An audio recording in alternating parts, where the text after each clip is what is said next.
Are we up and running? Minasan, ohayo gozaimasu. Good morning, good morning. Someone's asking about Ome. I would really, really, really love to have been in Ome this week, but not possible, I'm sorry. Too much going on here, too much going on, sorry. I don't know when I'll get out there next, I don't know. What are we doing today? I teased about it in the stream earlier. It's banking day today. We're making a withdrawal. We're going to make a withdrawal this morning. We've done this before. Hopefully it should go with less chaos than last time. We're going to make a withdrawal from our fiber bank today. Murata-san needs paper. Needs fiber to make paper. So I think, what should we do here? I'm going to be working here. I'll be standing up there, pulling it down. I'll be working here, making a box and putting it in the box. So let me try a different rearrangement here. Just a minute. Just a sec. I'm not sure what the best way to do this is. One sec. If I do that, just a minute. Put it down. We don't need my head, right? Do we? I don't know. Hang on a second.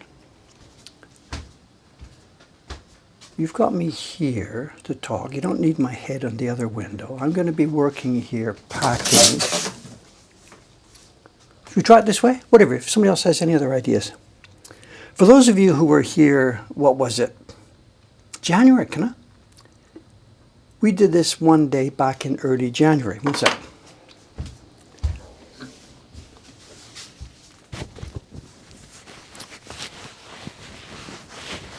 We did this one day back in early January, and I really, really, really messed it up. I tried to make a special size box. It didn't work. Different people in the stream helped me fix it, and I made a real fool of myself. So hopefully today it'll go a little bit cleaner and easier. We're simply going to cut a shape in the box, pull some kozo down, fill it, and pack it. There's not really any glorious printmaking work going on here. Just I have to do this. She reminded me of the day she now wants the fiber to get ready to get started with the next paper making. Somebody's asking paper out. There's no paper out today. There are no dots on the fridge door. There are no entries in the DOSA calendar for me to do sizing. The printing has gone to sleep. Everybody has gone to sleep. There are really now just 2 printers left active. Chiharu-san, she is currently working on the print that will be number 8 in the Dreams of Future Past series. And when she's finished, she sends the blocks back and I will pick up from her. Everybody else is out. Lei-chan's off with her baby. Ishikawa-san's off for 2 months for the summer. Ayumi-san has gone to Hokkaido to be with her family. It's me and Chiharu-san. So there's nothing. There's no paper in the fridge. There's no nothing. I will be doing sizing for myself. What's today? Thursday? Possibly Saturday. Maybe Saturday, maybe Monday. I will be doing a sizing stream, the next batch of paper for myself, so that that's ready when Chiharu-san sends back the blocks for number 8. Number 9 is also carved and finished. Number 10 is being carved as we speak. And I got a phone call about that yesterday. Whatever. Remind me later. Let's just get to work. Here's our climate today. Where am I? We're up on the 3rd floor. There is no air conditioner, so don't bug me about turning on the air conditioner. There isn't one anywhere near where I am.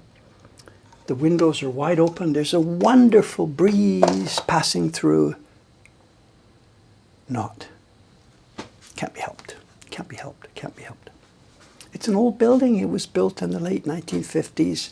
The concrete ceiling is open to the sunshine, so this top floor becomes an oven. It's just not worth us spending the very, very, very large amount of money it would need to insulate this, put more heating in, rebuild the electrical system, because there's nowhere enough power up here to run air conditioners. It's just not worth it.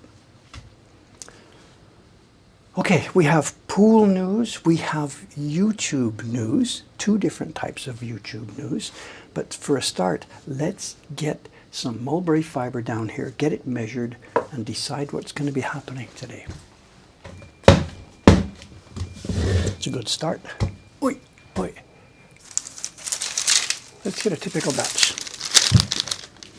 Okay, here's the deal. The mulberry fiber is what it is. It's in this certain length. It's too long for the boxes, so we have to adjust the box to fit the fiber.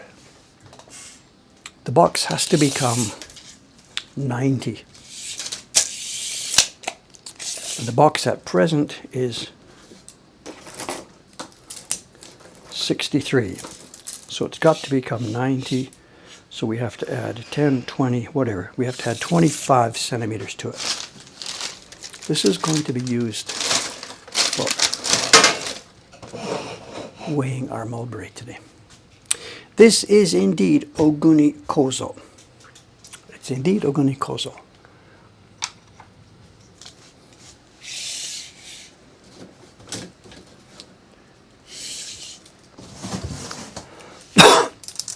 Vivid KP is already yelling at me, 25, 27.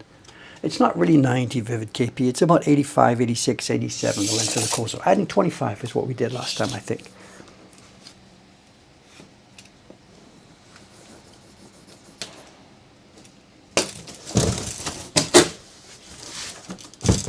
We're not going to replay the entire chaos. I've got this figured out now.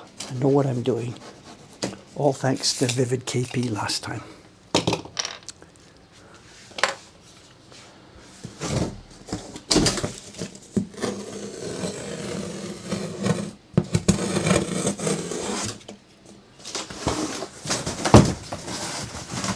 I do need a stick to break it in the right place.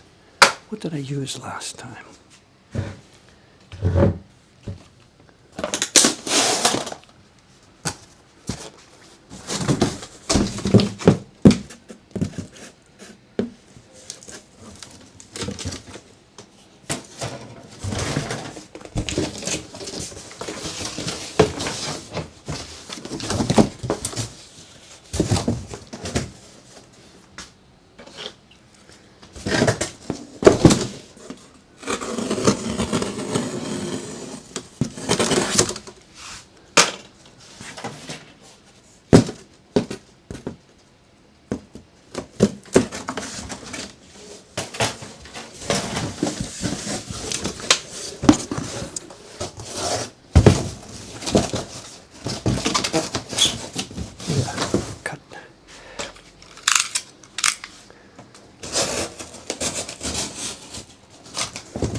Can't you buy a bigger box? Well, I'm just using the boxes that are here. The staff here has ordered through FedEx, DHL, stuff like that. They've ordered a bunch of boxes that fit the things that we normally ship. We don't ship mulberry fiber as a major part of our normal work.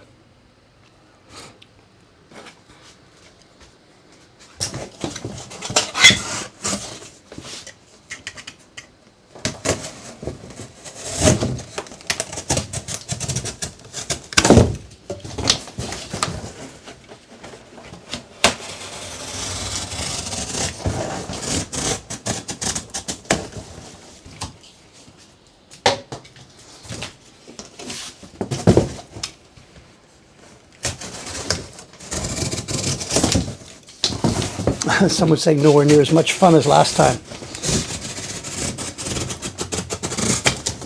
It's nowhere near as embarrassing as last time, you mean?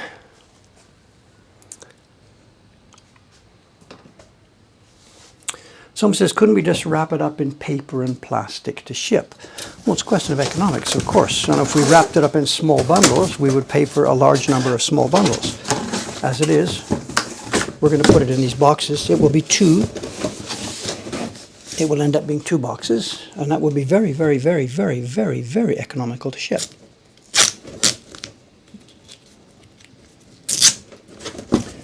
The Takubin service here, the Black Cat service in Japan, is absolutely glorious. It's one of the world's treasures. And they will just come and pick these up and just without even blinking, boom, boom, on and gone. And they will be in Murata-san's workshop the next morning. As long as they get a pickup from me in a reasonable time, the product that we're sending will be delivered to anywhere in the country, except places like Okinawa and stuff. That takes, you know, an extra day. Maybe the far-off islands or something do take extra time. But any normal location in Japan, it's next day service. As long as we get it sent at a reasonable time today, it'll be there tomorrow.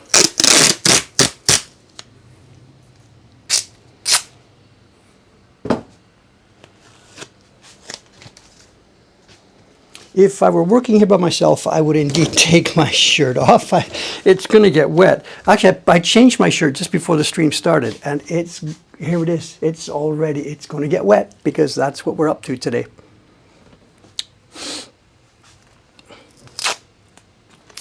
Someone says we made the box bigger without adding more. No, we didn't. We went through this last time, and part of it last time I screwed up.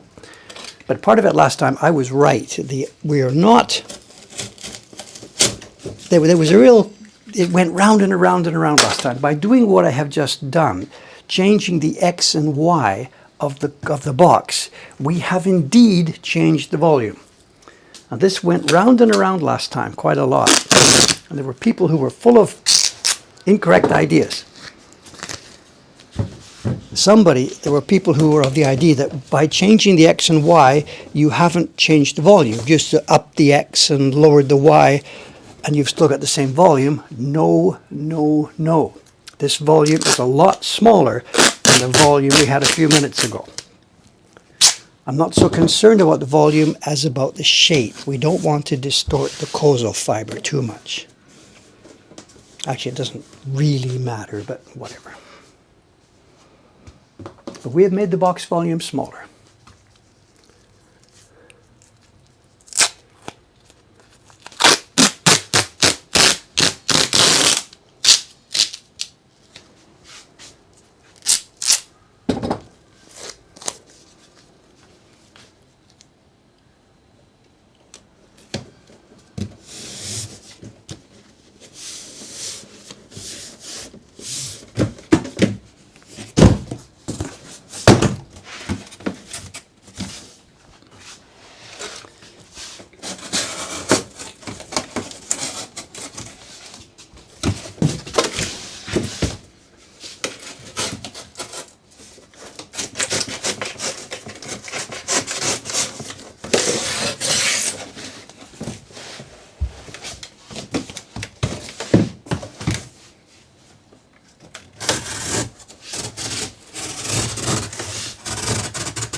Oops.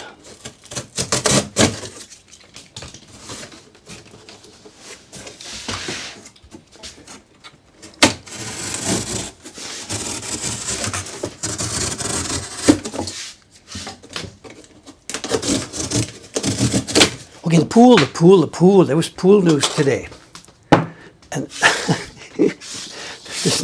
there's no drama with today's pool news, but I got myself in trouble as usual.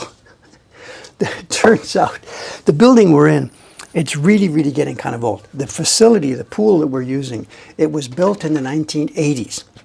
So what's that mean now? Into the 90s, into the aughts, into the teens. It's 40 years old, 40 plus years old. So if someone's got it, it's pool comedy today. We're standing there waiting to get into the pool and into the fitness center. You know, we're in the lobby, and the woman comes around and she starts passing out these pieces of paper to all of us with big red marks and signs and scribbles. She goes over to the ladies' side first with some really, really long sheets, and she comes over to the guys' side with these short sheets. Gentlemen, gentlemen, gentlemen, there's some changes coming up. There are some problems in the facilities. Now, before I give you the detail about what's going on here, the thing is, this is a 4-story facility. It's actually a shopping mall that is 9 stories high. And 6, 7, 8, 9 are the fitness center type stuff. Floors 6 and 7 are a spa, a sort of expensive spa. There's 9 or 10 different baths, there's lounges, there's TVs, restaurants, the whole thing. That's floor 6 and 7. Then floor 8 and 9 are the fitness center. We go up to floor 8 to log in. The pool is on floor 8. The change rooms are on floor 8. Up on floor 9, I've never been there, are the, the jogging machines, those torture machines, whatever. So there's 4 floors of all this. So she comes over to us here and says, gentlemen, there's been some changes. First thing, because we're doing some repair work, there's some major repair work necessary to the plumbing and the baths and stuff like this. Some of the hours are going to be changed. So she's told us the morning hours for the people you can use for the men's side are going to be changed from, when did she say it? Tonight. Oh, effectively from now. Oh, I thought she said it starts in September. Okay, the women's side's changing in September. The men's side is changing now. The hours we can use this have been changed a little bit. And then she says, but the main problem for us is the ladies' side. We have to totally dig out and rebuild the ladies' bathtubs, showers, and changes. And it's going to take 6 and 7 weeks, and the ladies are not going to be able to use their bathing facilities. We are going to ask the women during that 7-week time, they can use the pool here and the gym, but for changing and bathing, they're going to have to go downstairs to use the spa facilities. Now, normally the spa facilities are quite expensive, but of course, they're just going to be using them for free. So she's come over to give this announcement about all the changes. And at that point, Dave here, surrounded by Olivia, waiting to get in the pool, I have a great idea. Whatever. No problem. During that 7-week period, just tell the ladies they can come and join our side. They can use our bath. It'll be totally okay. And all the guys are, yeah, oh, great idea. Wow, clap, clap, clap, clap, clap. I get some good cred with the guys. This lady, she's good at this. This lady, she should be working in the comedy theater down the street here. She says, oh, is that okay? Do you think that's okay? And like we all say, yeah, sure, it's okay. That's not what I expected her to say, but yeah, we're all like, okay, that's okay, that's okay. She said, okay, good. I'll talk to Suzuki-san, the manager. And then during that 7-week period, the men can go downstairs then and use that facility, and the women can use your side. I'll see if we can arrange that. And all the guys now, they're looking at me like, what have you done? What have you done? And I hope she was joking. But like, at this point, nobody really knows whether she's joking or not. I don't think they would do this. I really don't think they would do this. The women's side is going to be fixed, and of course it makes sense. There's a stairwell there. They're going to go downstairs and whatever and use the facility. There's no way they would have us crisscross and go downstairs, have the women come in our side, clean it all up so it's suitable for women. They wouldn't do this, I don't think.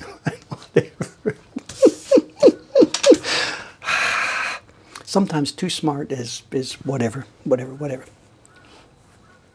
Anyway, there we are. So there's actually, I think, nothing that's going to affect me or us on this. The ladies are going to be using the back stairs. Normally, we're not allowed to use the stairs. It all goes through the elevators up and down, up and down. There are, of course, full stairs all over the building for fire escapes and stuff like this. This is a very big building.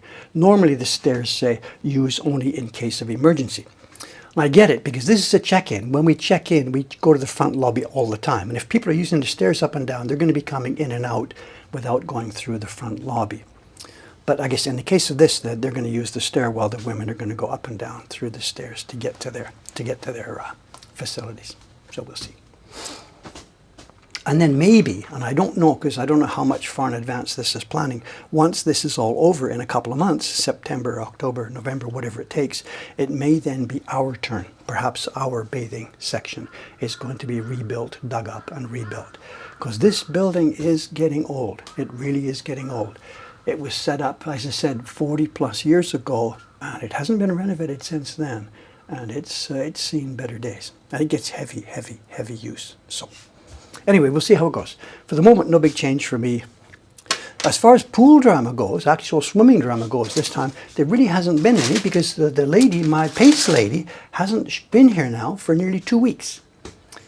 And one of two things has happened. It's either she's finished and will never come back again, which I hope is not the case, or more probably it's because it's summer holidays. Maybe she's got kids, whatever. The whole flow of people has really changed during the summer holidays. So I expect she'll be back in a week or so. Who knows? But in the meantime, I'm just floundering away, swimming back and forth with no score. Okay, get to work. Dave, too much talking. The box is now ready. The fiber is upstairs. I have to measure what goes in. And I built myself a little cradle. We didn't have this last time. I reset the scale to 0. We're going to keep track of how much fiber goes over to Murata-san. This one says 410. 410 grams. In it goes.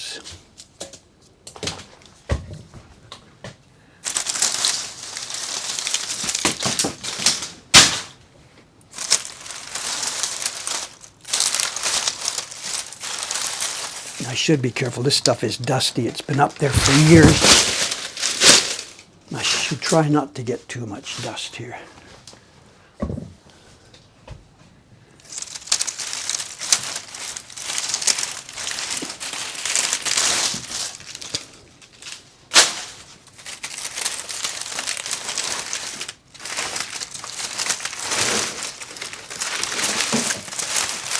Okay, let's get this batch in there. Okay. Am I going to keep track or are you going to keep track? I guess I'm going to keep track. 410 for the first batch. Let's just keep going here. 439.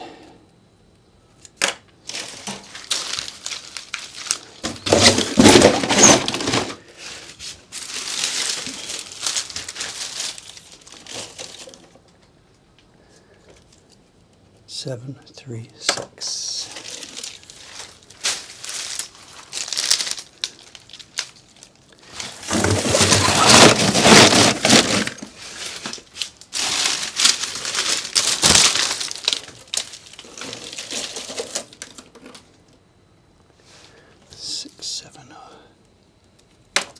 There is actually a bit more news about this Mulberry and stuff.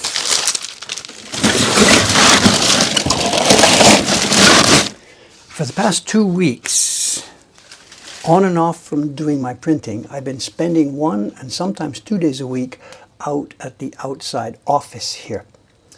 And it's been video editing. And I can tell you now that the next video, the video where some of this fiber gets turned and transformed into real actual washi paper. The video is now, I can't read my writing. The last one was, you tell me, 670, 676, I don't know, do the playback. The next video is now, it's in the timeline. Everything's in the timeline ready. The script is written. It is ready for filming. And if all goes well, within a week now, plan is to record my parts of it, my voiceovers, the narration, the good morning, this is Woodblock printmaker Dave Bull. My plan is to record that part of it all next Saturday night. It says 6:03.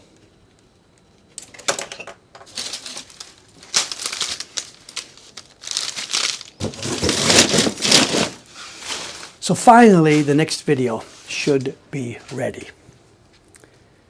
It'll be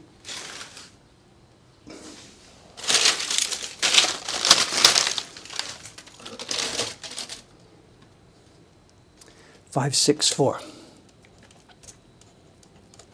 The last time we were doing this, we did measurements and we kept track because we had a limit. We wanted to send Murata-san 20 kilograms. This time, actually, now, it doesn't matter. There is no limit. We're not going to stop at 20 kilograms. Actually, basically, she said, send me whatever's left. Oh.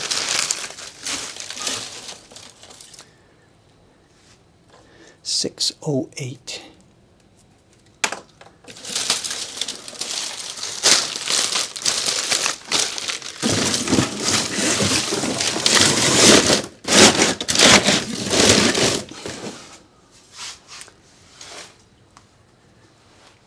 Does the weight change with the humidity of time? Yes, it absolutely does. Yes. Someone's asking about the keyboard. The keyboard is covered. So the weighing we're doing here is really, in Japanese, they would use the word abauto. The weighing we're doing is about, though, daitai. We're just trying to figure out basically how much will be going into the paper. 484. Every time I get a batch of paper back from her, before we start using it, we open it, we weigh it very carefully. So I'm collecting data. All the paper, we've weighed the mulberry fiber before she starts. We weigh it partway along. We weigh the paper when it gets back. I'm trying to put together a full data package that will give me information for the future. How much paper to expect from any given batch of mulberry fiber. 405.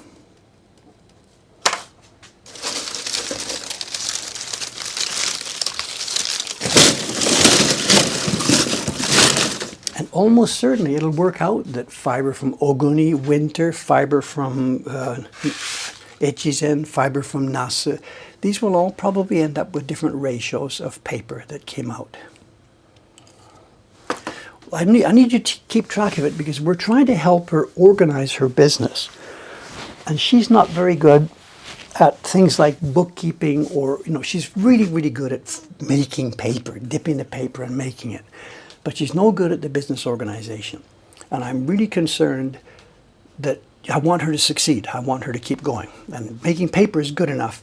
But if you don't know what you're doing as far as pricing or volumes or, the background of the business, she can't survive in a normal business environment. So I'm doing as much as I can of that back stuff. I can't really get too deeply involved in her business. But I'm making sure that I've got as much data as I possibly can. And the day may come where she'll say, Dave, I can't pay the bill next month. I need some help. What's going on? We will have some data and we will be able to get in there. It's not sweet of me at all. I'm desperate to get this lady to survive smoothly into the future. And I can see a very, very strong weak point there. And we're very strong at that part. We are really, really strong on organizing and on big data and seeing which parts of our business are weak, which parts are strong, and whatever. We're not always able to do anything about it, but at least we've got data. Okay, let me keep going here. Excuse me.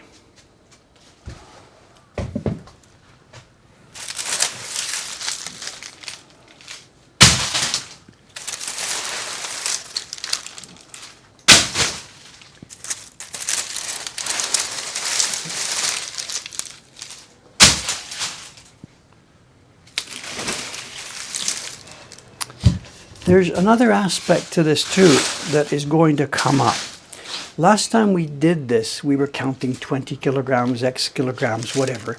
And we were really trying to figure out how much fiber we had available. And I gave conflicting numbers. I had said, I can't even remember, so don't quote my numbers right now, but I said something like, yeah, we received X kilograms. We received 75 kilograms from the maker at a price of such and such. And then some other stream later on, I said, yeah, this fiber, we got like 80 kilograms of it, blah, blah, blah. And various people pointed out that I had used different numbers. Dave, you told me there was 80 kilograms there. Dave, you told us there was 75. Which is it? Well, I don't know, because I went back after this problem came up, I went back to the bookkeeping, and the invoice says one thing. It said, I think, 3 bundles at 25 equals 75 kilograms, price such and such, please pay. And we did. And then later on, 4 bundles came, and it was written on the outside, 80 kilograms. So we don't even really know how much we got. We know how much we paid, but we don't actually know, because at that end, they were all doing it pretty much. Somebody did this part, someone did that part, and we, whatever. 652.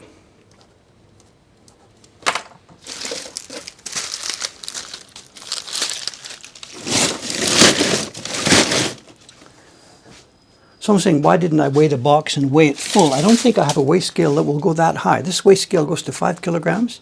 I've got a human stand-on scale. I think this is just the easiest way.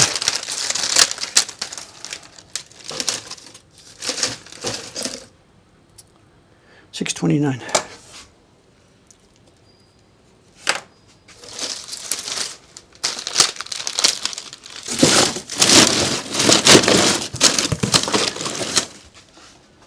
I need some loose stuff.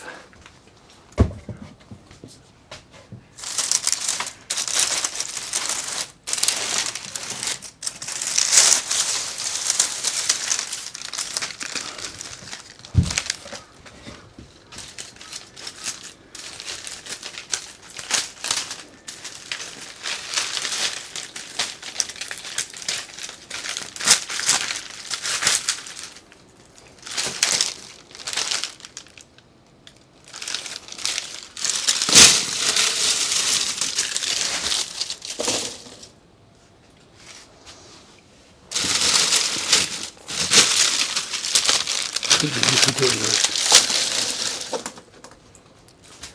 $5.90.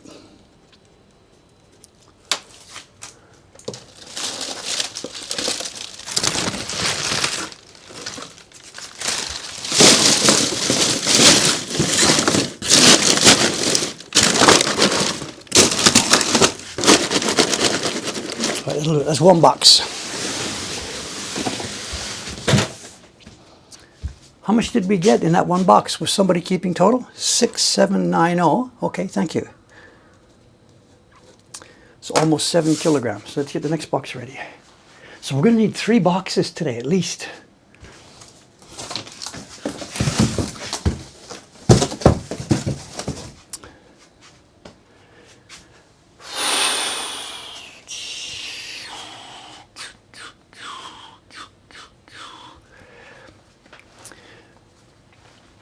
Somebody's saying, we can't believe how we make the delicate paper out of this grass. It really is incredible. And the last few days, as I've been doing the editing on this video, this has come back to me again and again and again. So many places, you know, I've seen every step of this. I've seen the boiling, I've seen her testing it, feeling, touching. I myself, I've done it, I've worked with the stuff. The video you're going to see next week, I haven't decided what to do yet, but when I was videoing her doing this stuff, I videoed the boiling part, the cleaning the bark, the pounding, all the different steps. And a lot of it, not a lot of it, a bunch of it along the way there during those trips up there, I did help her with parts of this. I can't help her with this part. You saw what happened when I tried to do that. But when we're talking about banging, beating fiber, any old dumb person can do that. So I did help her with quite a lot of it. So the paper that we're using right now for the Dreams of Future Past, or the first batch for January and February and March print, my hands are in there too, for the part that don't need delicate. And we've got some video of this. So I'm not sure how much to use of this. The video I'm putting together now will show Murata-san carefully and delicately doing all these parts of the paper. But we've also got video of Dave going,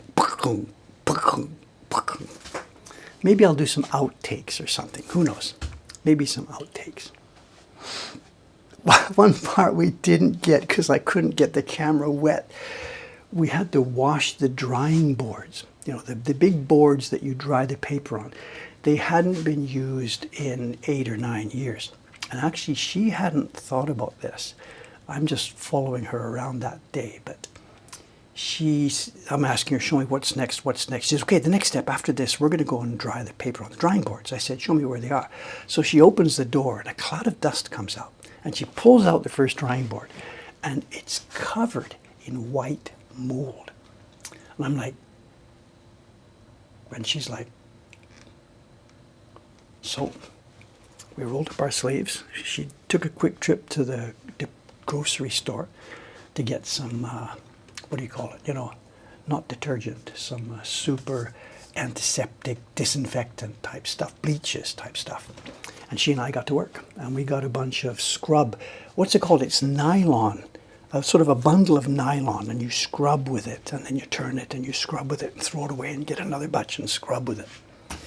We put some masks on and we spent hours. This was happening, a lot of it while the cooking was going on. While the fiber was boiling, it's 3 hours and then 3 hours to steep. So it's like a 6-hour process, and we can't really do much with it except check and test and check and test. So during most of that 6 hours, she and I turned a bunch of old moldy boards into shiny, clean, pristine, mwah. And then again, we actually did it again. We rinsed them and scrubbed them again once before we put the paper on. There's backstories to all this. Okay. Anyway, let's keep looking here. What do I need?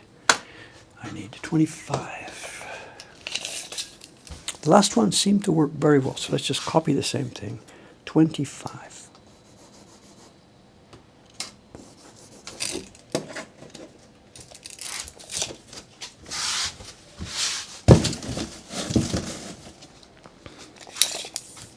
Okay, now, today's plan.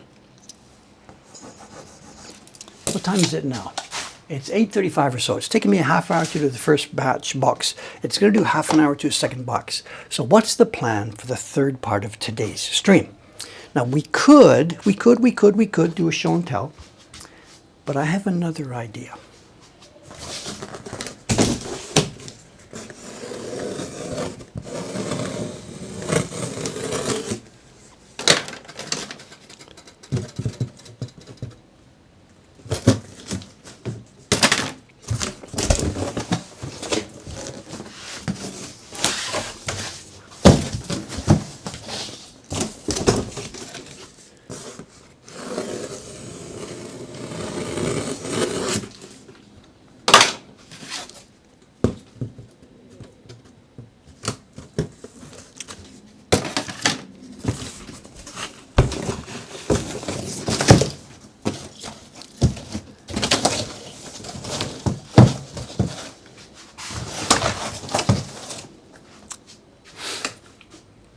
Origami time. No, no, no, no, no, no, no, no. We're going to go over to my YouTube page. I think it's all prepared. Let's see. Is this still here? Yeah, yeah, yeah. We're going to go to YouTube.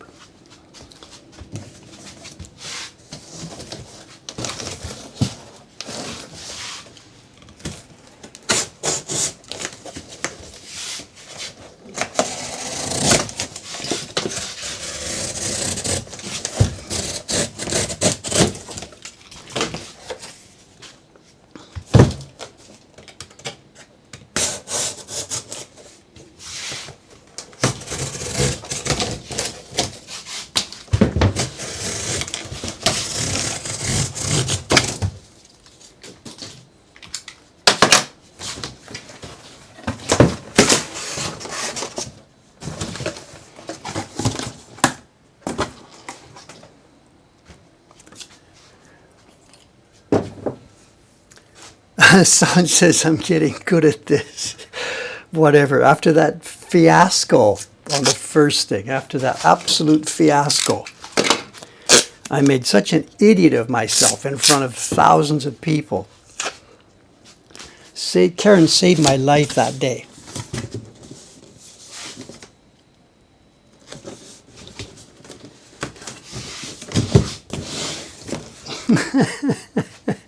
I remember all the way through, even when we got to this step where I was folding it, I folded it the wrong way and put the wrong, wait a minute, have I done that now? No, no, no, no. I started to fold it the wrong way and she's like, don't tape it yet, don't tape it yet. It was absolute chaos.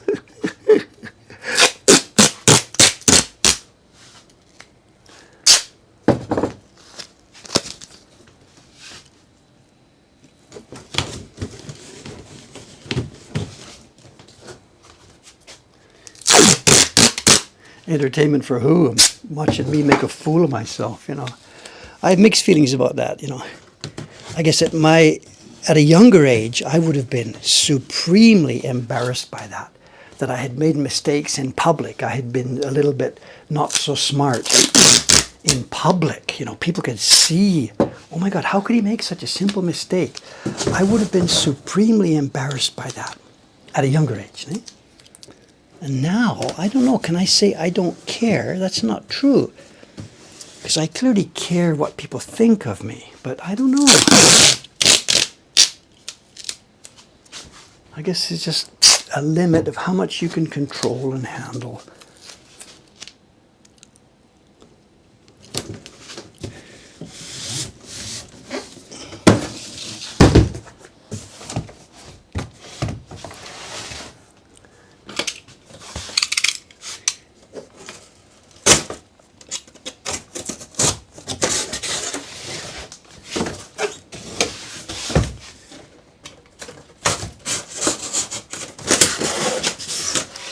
Okay, here we go. Let's do this again. Okay, start a new column.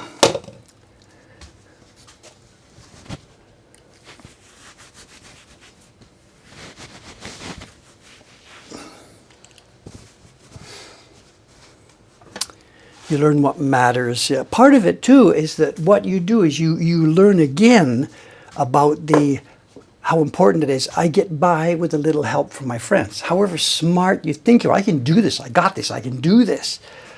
When there's other people around you, you know, watching, involved, and like, Dave, maybe you should maybe measure that twice.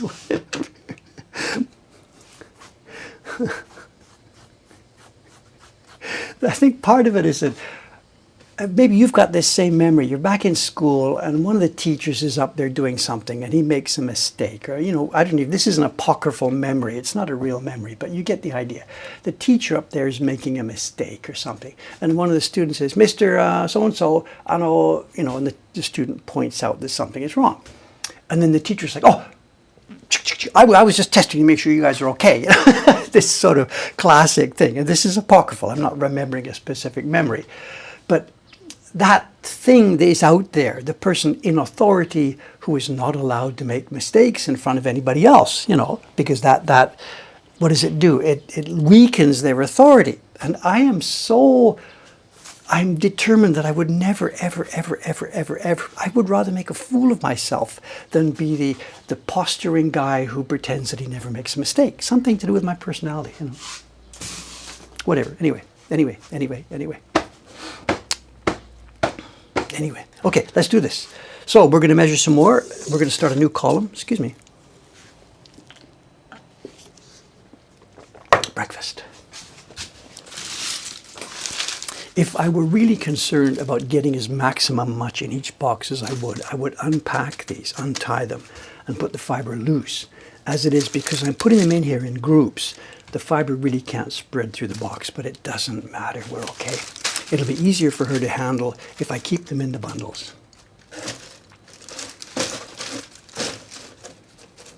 Okay, start our new column. It starts with 747.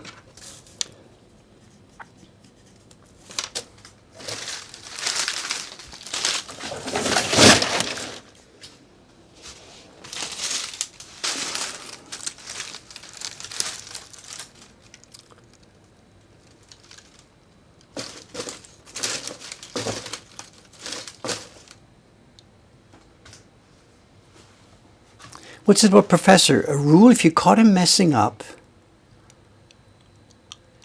Soka.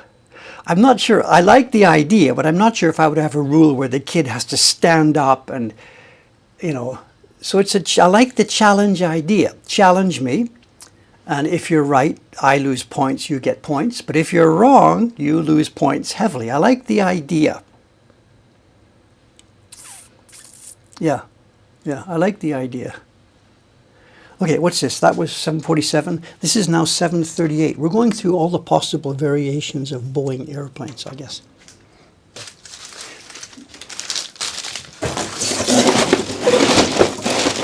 For what it's worth, my weight at the pool this morning was 645. 645.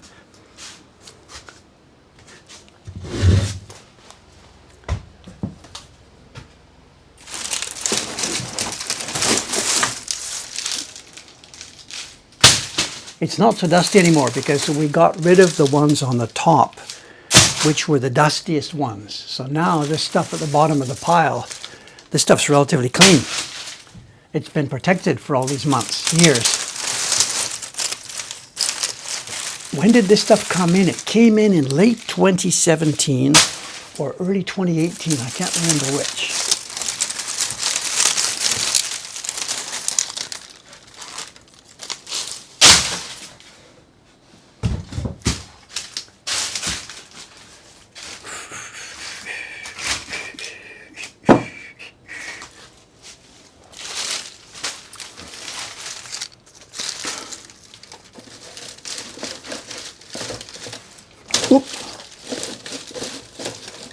Oh, small one. 556.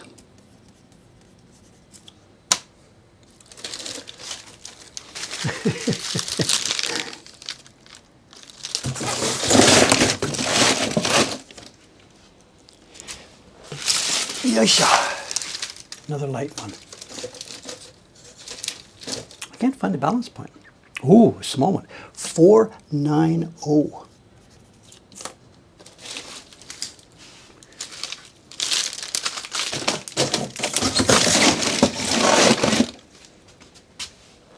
Yosha.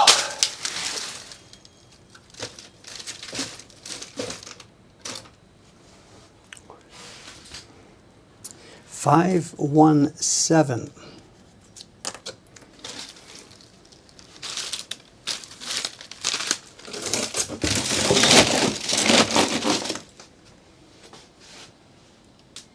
Tell you what, I'm going to break up the next one. Because if I put them halfway down, it'll be a better... Okay, let's see. This is a mixed one anyway. 6, 3, 4. That's almost my weight today.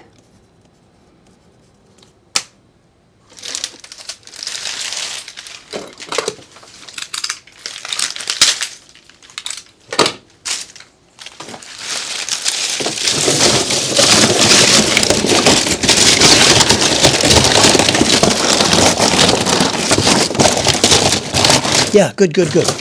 We got free use of the space there. It went around the sides. 6:34. No, I was 6:45, I said. 6:45 this morning at the pool.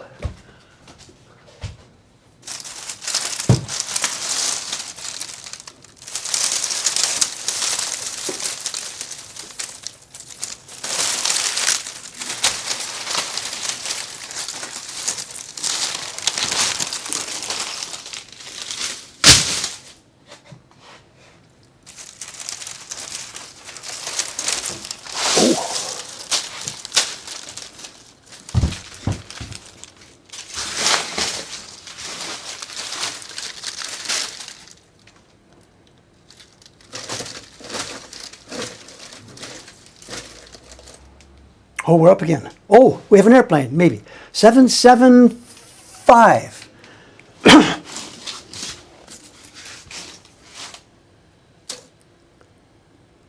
Too much.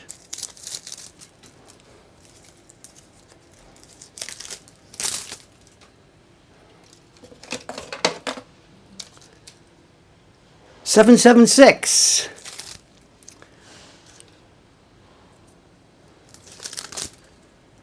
What are we doing? 777.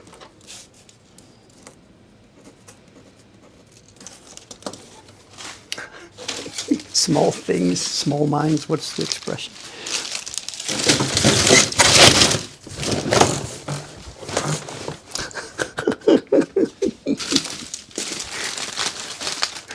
Humor me, humor me, humor me.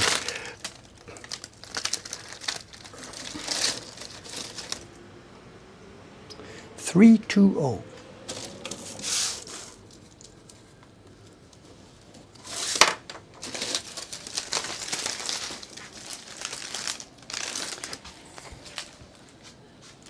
Honestly, too, you know, I wonder about some of this because as I go through these bundles, some of the bundles are tight and thick and heavy and sort of clean looking.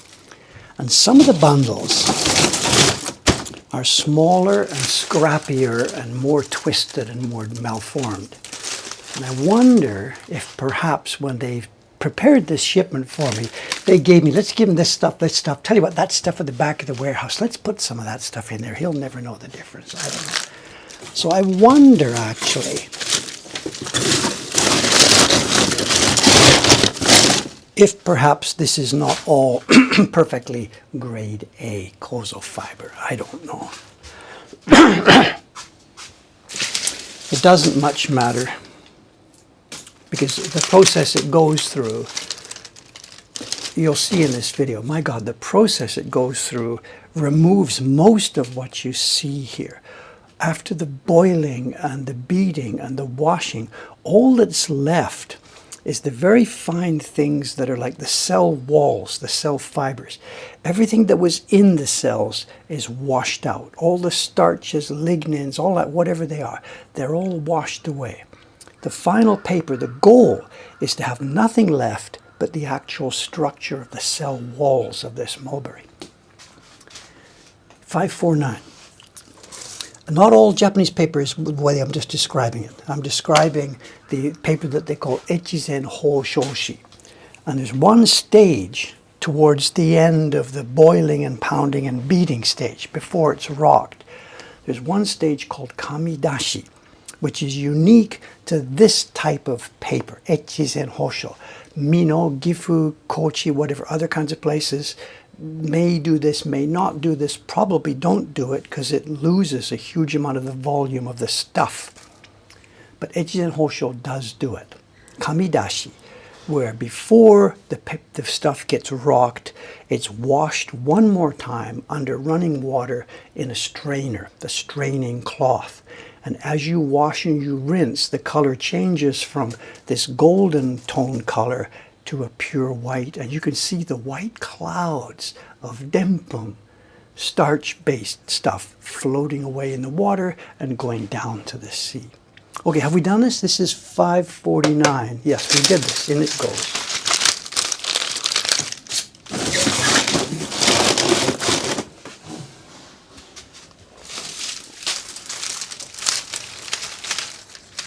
Yeah, the word. So I asked, the words kami dashi.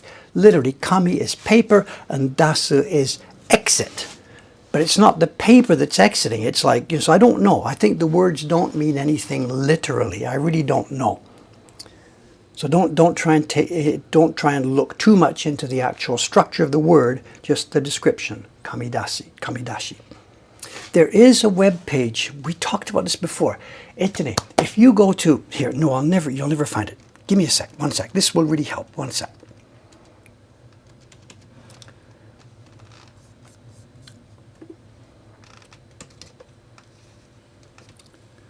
It'll be far easier for me to find it than for me to try and ask you to find this link. Just a sec. In fact, I've already got it. There's an English page. We've got it. Here we go. I'm going to send you a link. Now, this is not Murata-san. Bingo, bingo, bingo. Okay, this is the Iwano. This is the Iwano workshop, and what you're going to see on this page is a series of photographs showing the process of making a very special batch of paper. And if you look on that page that I've described, that I've just sent you, there is, when you go down, down, down, down, down, down, down, there is a section that talks about kami dashi. Where is it? Yeah. If you just search for the word kami dashi on that page, you will find it. Bingo. Now the process you're going to see there is not the same process that's going to appear in the video that I am putting up next week. But it's close enough. Talk so much work. Okay, 431.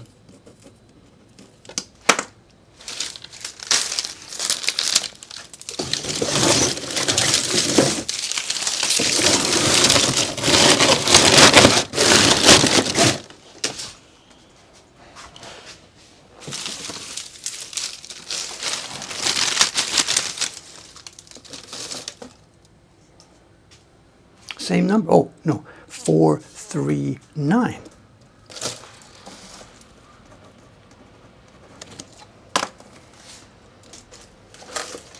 Oh, is it a weak website? Sorry about that. Okay, it's a sort of a funky little private website. Whatever, save it for later and go back to the page. It's not my website. It's a paper wholesale dealer in Echizen City. And it's a little private. He's probably running it on a private server or something. Yeah, I think you just DOS'd it. That's all. Just come back later. It's okay.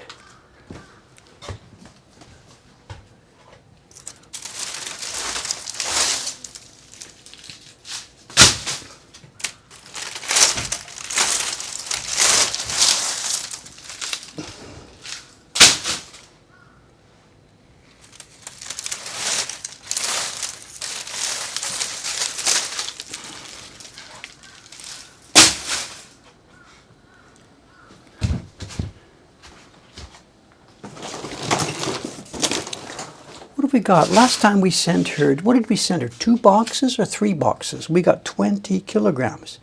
We can't have done it in 2. We must have made 3 boxes last time, I guess then. I don't remember.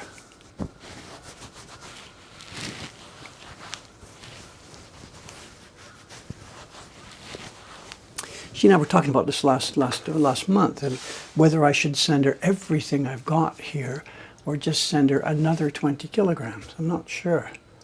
Anyway, for the moment, let's keep going. I've prepared 2 blank boxes, so let's just keep going.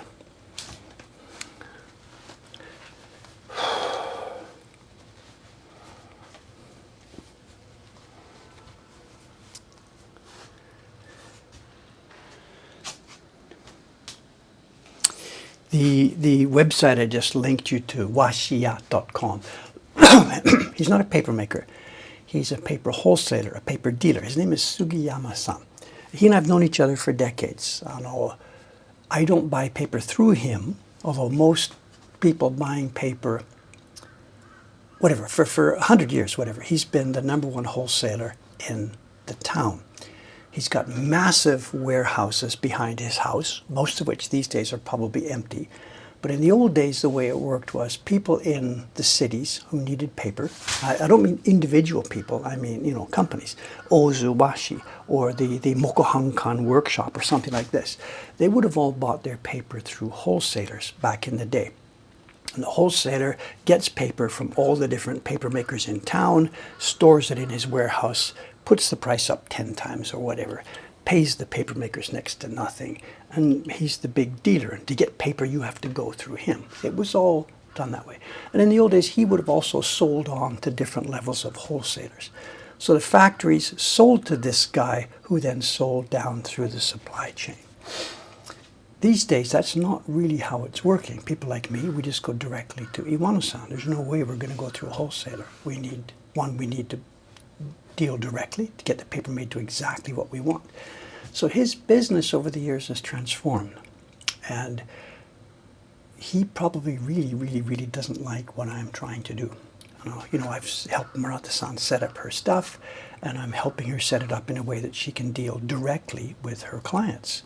The clients pay her full price for the product rather than going through wholesalers. And I had phoned him, this is over a year ago now or so, when I was still working early with Murata-san, and I was looking for a workshop for us to use. And I had phoned him, because he's the guy who knows everything in town. I'd phoned him and asked about this. I hadn't really thought through the ramifications of this, but I was phoning, you're the kingpin in town.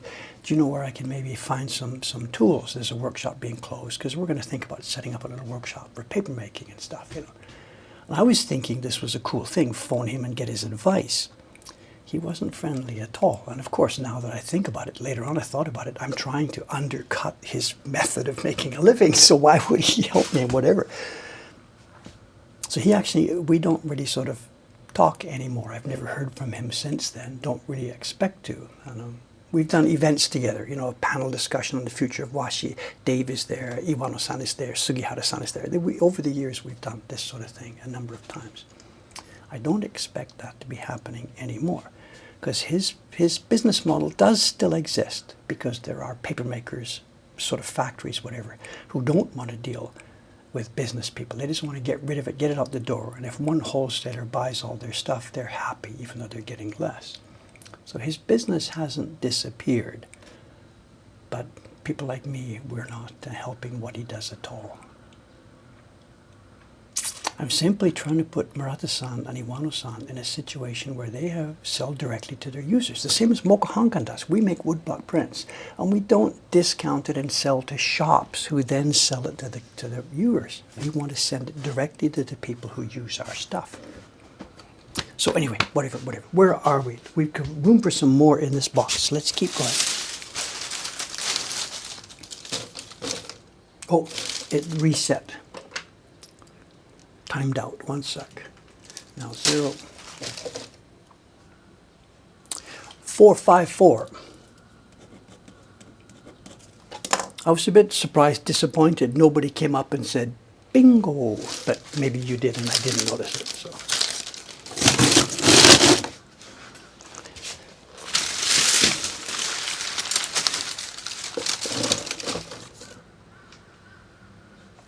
Six, 3, 3.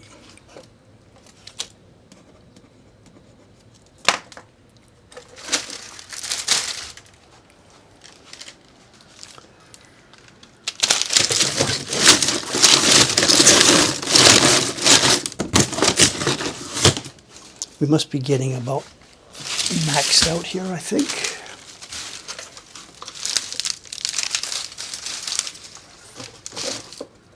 Oops. 5, 2, 6.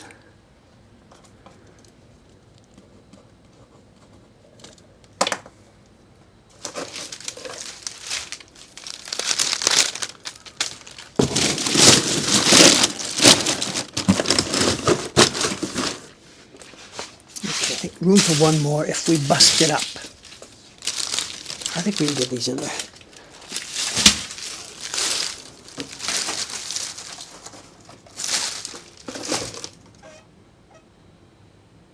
Oh, another magic number. Fahrenheit. 451.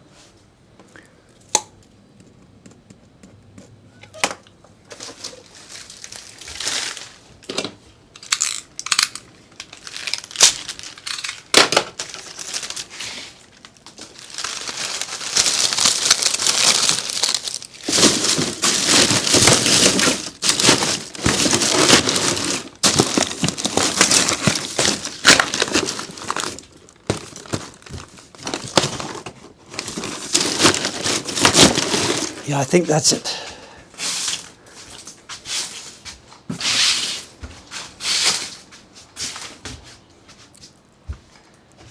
Yeah, that's it.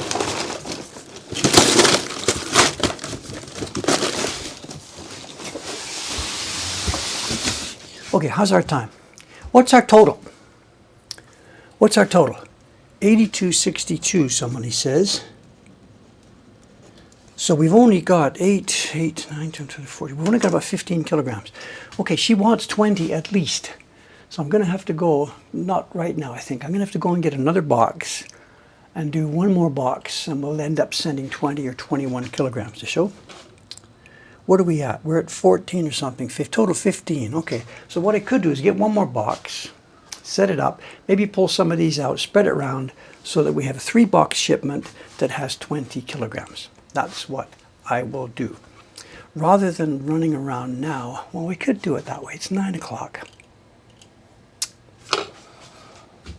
What to do? Keep going with this or jump to the second topic that I was going to show you. I'm not sure what to do here. Let's do this. We've seen enough dust and dirt for the moment. There's something else I wanted to show you and lightly chat with you about. It's 9 o'clock now. It won't take 30 minutes, so maybe whatever. I'll show you this stuff, and then maybe we can pack up early today or something. It doesn't much matter. I learned something this week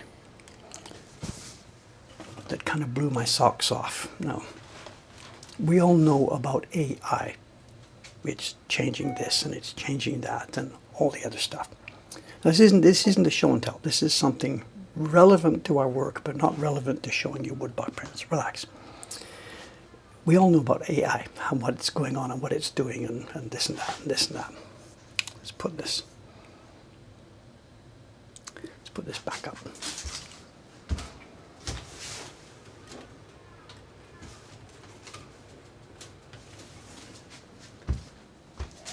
Okay, here we are.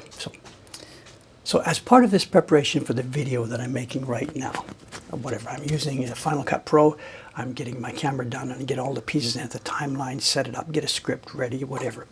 And I needed to go to YouTube, to my YouTube page, the studio page, to check in. I wanted to see some details on the previous video in this series. Because, for example, the title page, I want to make the title page look the same and stuff like that. So I go over to my YouTube page. Now this is a bit dangerous maybe. I don't think there's any passwords or anything that are visible here. This is the backside of YouTube Studio, where I'm logged in and to see different things about my videos. I don't think, am I getting myself in trouble? There's no passwords, nothing shows, right? I'm not going to log in while you watch.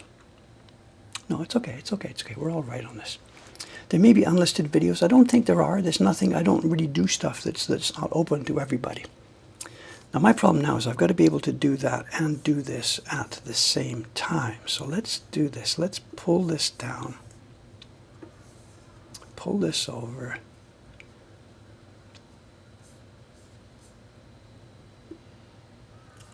Is it showing? Okay. Now up at the top here, I guess, can you see my mouse? Whatever. There's the thing. There's the videos that are here. You can see the different videos on the channel. Very fine. There's shorts, live, posts, playlists. There's a new button over here at the left. I hadn't known about this. I had seen YouTube, I think they sent me an email a month ago or so. So your channel has been selected for a trial and testing of a new feature where we're putting out blah, blah, blah, blah, blah, blah. I hadn't paid any attention to it, whatever. But there it is. It's the Inspiration channel. And when you click it, this is now YouTube/Google bringing some AI into the picture. And they are telling me, I mean, it's been 6 months since I put up a new video. They're telling me, here's what videos you could make based on your previous video content, based on what people have watched, based on what the people who watch your videos have also been watching. Here you are, Dave. Go ahead, make your next video. The unseen world of traditional Japanese art materials. How about reviving a lost 19th century woodblock technique? The Google AI is telling me what I should be doing, or suggesting ideas on what I should be making. And when you click through, let's take the top one here. Let's click through.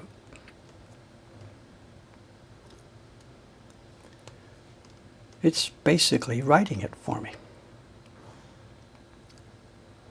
Could you see this? If you imagine I could do this. Hello, this is woodblock printmaker David Bull. Today's video, a deeper appreciation for traditional Japanese art is fostered by exploring the often overlooked materials that bring it to life. The intricate processes and unique properties of these natural elements are unveiled in this video, offering a fresh perspective on the craft. What? Can you, I mean,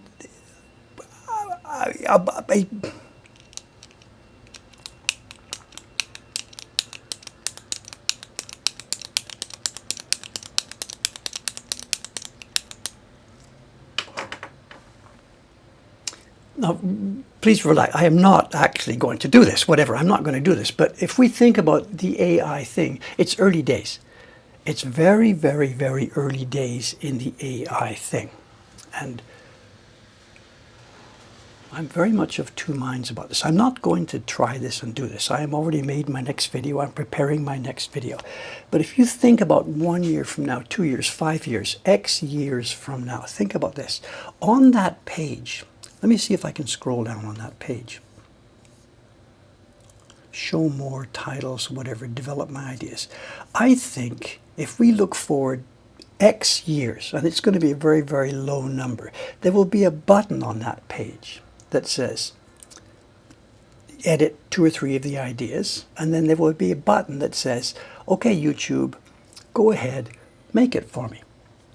Because YouTube has hundreds of hours of video of me saying, good afternoon, this is woodblock printmaker David Bull. And they've got my voice, thousands of hours of my voice. They know what I'm doing. At some point, there's going to be a button that says, go ahead, make the next video. Now, again, I'm not putting this out to you to say, what do you think? Should I try this? Of course, I'm not interested in doing this. I just wanted to show you this, just so that who don't know how sort of deep and how far down this thing is digging. I was swimming this morning back and forth in the pool thinking about, what do I really think of this actually, Dave? What do I really think of this? The sort of, if you look at this thing, the AI, we're calling it the AI slop. And the AI then reads all the slop that other AIs made and it goes back in the top. And it's sort of like the AI is pooping and then eating the poop and putting it back in and pooping some more and eating the poop back in and around and around and around it goes.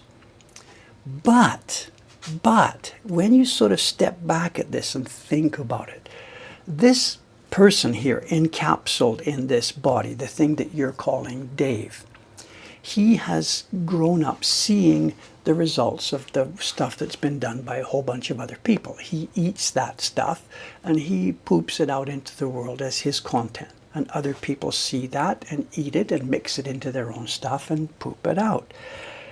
It really isn't all that much different from what human beings are doing, with a couple of sort of key differences. At the moment, the AI has been set up based on reading and inputting and drinking a whole bunch of things that human beings have made. Human beings do this. We eat and drink and read and sort and incorporate stuff that human beings have made. And then we put it out and the stuff goes around and around and around. But the concept is there that we're eating other people's stuff, processing it, putting it out, and it goes back and forth. Well, how is that so different from what the AI is doing? Looking at everything out there, mixing it up, statistically analyzing what looks interesting, which is just what Dave is doing in his own brain when he's thinking about making sentences. I think the key difference here is this, is that the AI, I'm using the word in a real generic, the AI, as though it was a single unified object. The AI is a unified sort of database thing. I'm going to simplify this. You feed it, let's imagine this, there's an AI. You feed it all of human knowledge, all the internet, and it then starts doing this statistical analysis thing and puts out content like this.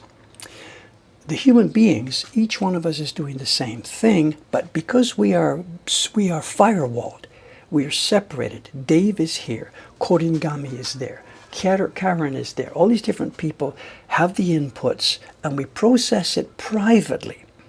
The AI is processing it in a single bulk model, so it's sort of all one calculation. Take this thought experiment. Suppose we took the thing that we're calling AI at the moment, and suppose we broke it up into individual small components and firewalled it so that this AI, number 1, couldn't do what number 2 is doing, and couldn't see what number 3 is doing, and couldn't see what number 4 is doing. Then don't keep them all in the same data center or lab. Suppose we did this. Suppose we packaged those things, put them into a, let's just jump all the way, put them into a robot form, a humanoid robot, and it's in there, and send it out into the world. And they can't connect anymore internally. They can only connect by the sensor input. Then those AIs start to vary in their knowledge and in their depth of knowledge and in their experience. You see where I'm going with this? That AI, robot number 1 and robot number 2 and robot number 3, they would develop the same way that we humans develop. I started out with my core knowledge. My mother and whatever poured stuff in. I then drank it in. I then wandered around in location A, location B, location C.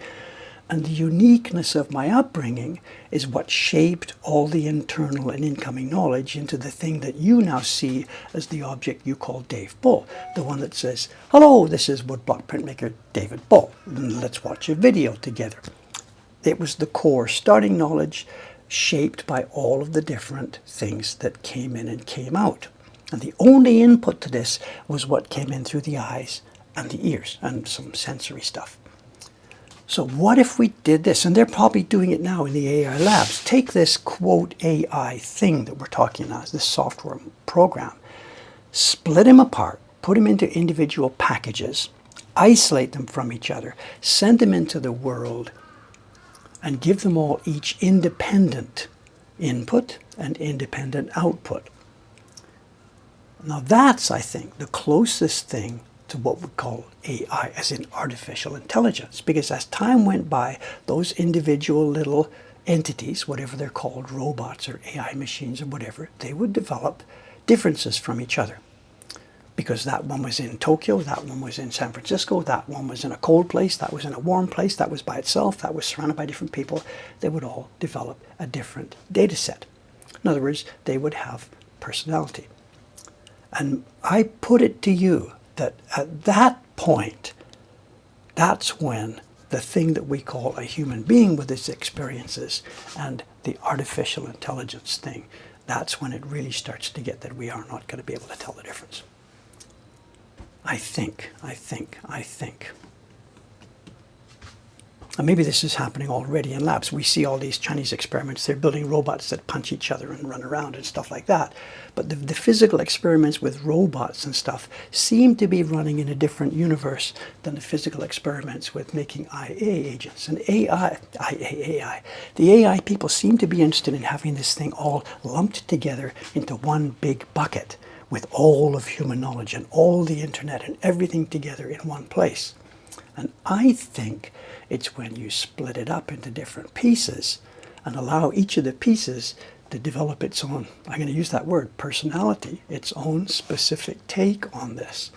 That's when it really, really, really gets scary and when it's going to really get interesting.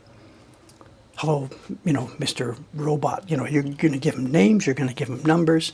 And if they really have been walled off from the other ones, the same as I'm walled off, the only input to this thing here is what I'm reading through the chat, something Karen types, it comes words, we translate the words into words, come in my head.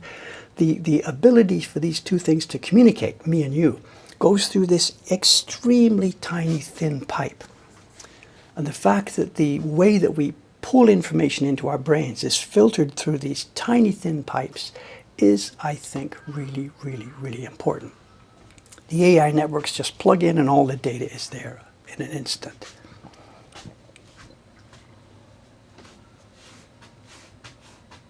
That's when I think it's going to get both interesting and scary. Someone said they're already doing that. It's multi-modal AI. I think what we're describing is simply the robots that existed when I was a kid. Asimov and whatever had robots. They walked and talked, hello, Jimmy, how are you, blah, blah, blah. That's sort of the thing. The robot would have been set up with its basic level of, quote, intelligence when it came out of the factory. And after that, it communicates in a different way from the next robot that came off the assembly line.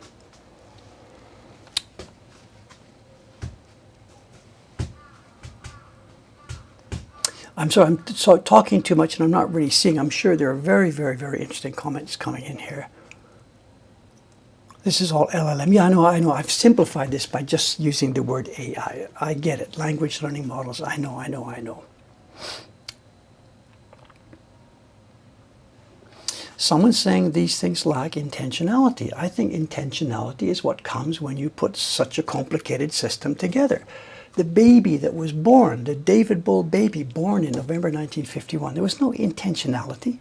There was no personality. There was no nothing. It all built as time goes by. As you put data in, as it was thrown out into the world to swim and to walk around. So you've used this word intentionality. You're just defining it as being the thing that a human being thinks based on all the history of the information that's been poured in here. That's all. Someone says, what would be the point of doing this? It would just serve the same purpose as humans. There you are. That's my point. Saying at the moment, the AI slop and stuff, we're dissing it because it has no intentionality and there's no originality and it's just rehashing things that came before. I think that's what humans do too. And it makes sense to us because we are compartmentalized. I share something with each one of you, but there's a huge amount that I don't share with you.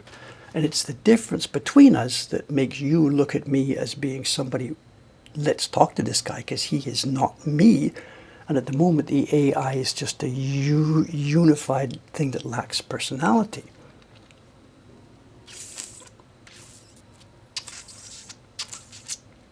Someone says there's an element of randomness in human development that does not penalize outliers. I'm not sure, I didn't see the comment that came before that. But if you're worried about the element of randomness, I'm not worried about that at all. Of course, because we are not silicon based and the circuits behave in a different way, and because we are meat and we forget stuff and the circuits are very weak and loose and changing all the time, that has an element of randomness and inexactness that's part of our brain. And I see no problem with programming that sort of thing into a statistical machine that we're calling an AI.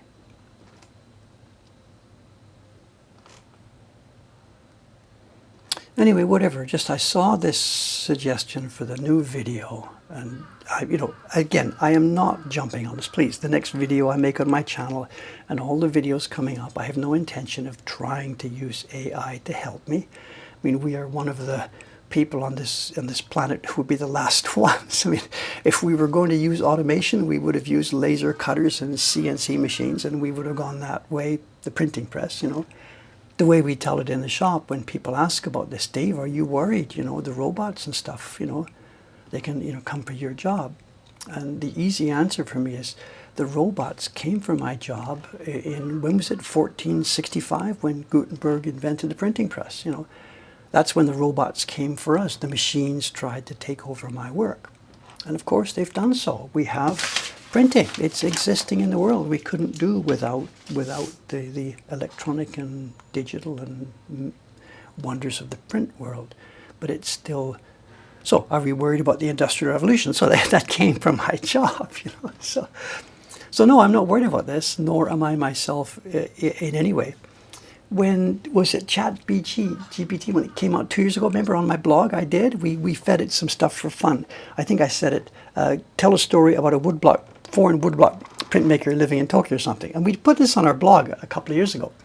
It made up a name, and we told this little story that the AI agent created, you know, about this. So I'll play with it for fun, but there's no way. But seeing this, the unseen world of Japanese traditional art materials, it makes me really, really think clearly about what it means to be me.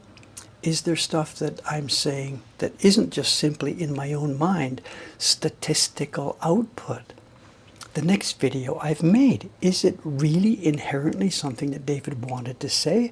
Or was it just the statistical shaking that said, Dave, this is the next thing that you are going to say? What is it that I bring to the table that the AI statistical blah, blah, blah can't do? And very, very much now, I'm going to watch this, not for ideas, but I'm going to watch this to try and, if I can, to try and make sure and think that I'm bringing something to the table that this stuff can't do. And if the time comes when I can't do that, then whatever. If this stuff has become that good, then that's, we press the button. Okay, YouTube, you've got my video, you've got my face, you've got my voice, whatever. Make the next one. So sorry, anyway, there's no specific point. I don't have a line to draw here. And the point of my story is such and such. I just simply was very much stunned by what I saw here the other day. I wanted to share it with you. Think about this.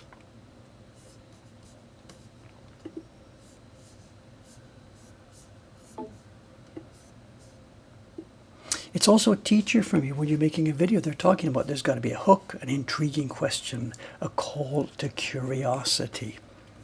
There's an outline, possible thumbnails. Look at this, the art of Washi, beyond the surface.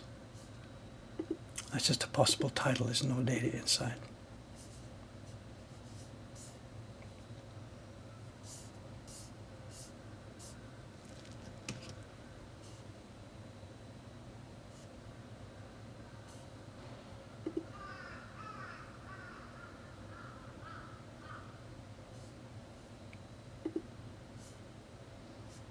What if I told you there's a 19th century art technique so lost, it's almost mythical? I mean, this is what I do. You know, at one point in this video that I'm making right now, before I read what I've just read right now, in one point in this video that I'm making, I am going to show the print coming together. And then as a subtitle, I'm going to put in that hook, that phrase that we used on this chat a couple of weeks ago. Any sufficiently archaic technology is indistinguishable from magic. And here we are. The YouTube algorithm is pushing me to do this. Interesting. What if I told you there's a 19th century art technique so lost, it's almost mythical? That's how close this stuff is now, chasing me. That's how close.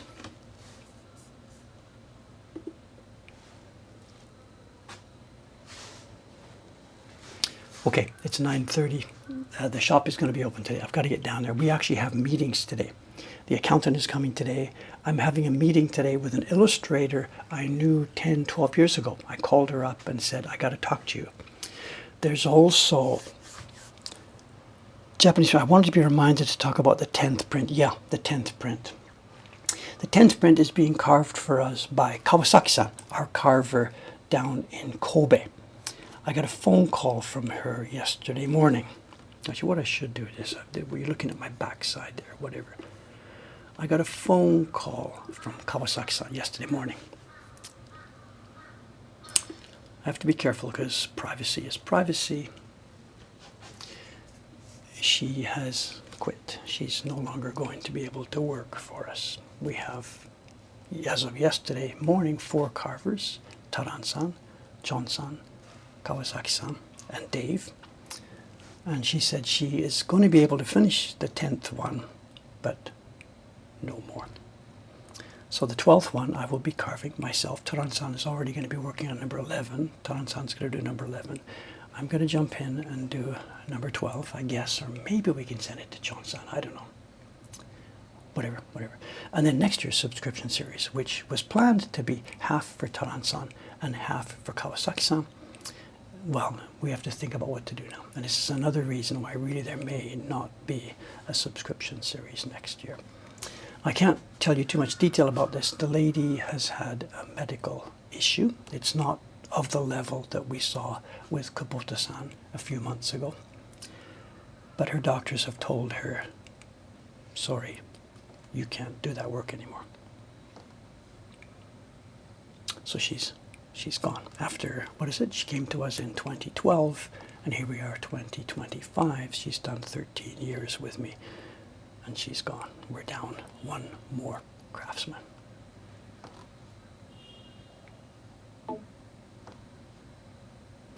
What a note to end on. Sorry, I hadn't sort of planned that. I was going to drop that in there somewhere earlier. But yeah, whatever. There it is. We've lost another craftsman. She's not like dying or anything like this, but simply the doctors have told her that one of the causes of her condition is the work she's doing for us.